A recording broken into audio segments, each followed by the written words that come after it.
Saudi আরবে ৫০ বছরের পুরনো কাফালা প্রথার বিলুপ্তি ঘটল। এখন থেকে প্রবাসী শ্রমিকরা কফিলের অনুমতি ছাড়াই চাকরি পরিবর্তন ও দেশে ফিরতে পারবেন। এই পদক্ষেপের ফলে প্রায় ১,৩০,০০,০০০ বিদেশি শ্রমিক সরাসরি উপকৃত হবেন।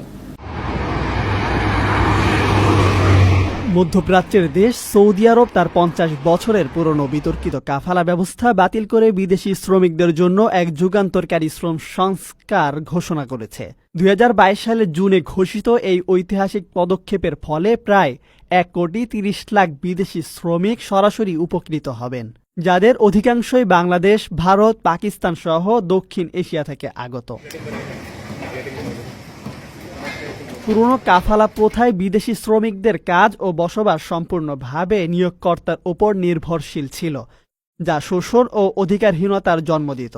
নতুন চুক্তিভিত্তিক কর্মসংস্থান মডেল প্রবর্তনের ফলে এখন থেকে প্রবাসীরা নিয়োগকর্তার অনুমতি ছাড়াই চাকরি পরিবর্তন, এক্সিট ভিসা ছাড়াই দেশ ত্যাগ এবং ভিসা নবায়ন করতে পারবেন।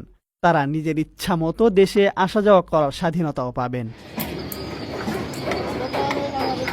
সৌদি প্রেস এজেন্সি জানায়, এই সংস্কার দেশের ভিশন ২০৩০ উদ্যোগের অংশ, যার লক্ষ্য অর্থনীতিকে আধুনিক করা এবং শ্রমিকের অধিকার নিশ্চিত করা। সরকার এই পদক্ষেপকে ঐতিহাসিক মাইলফলক হিসেবে দেখলেও মানবাধিকার সংস্থাগুলো এর যথাযথ বাস্তবায়ন ও তদারকির ওপর জোর দিয়েছে। এই পরিবর্তনের মাধ্যমে সৌদি আরবে প্রবাসী শ্রমিক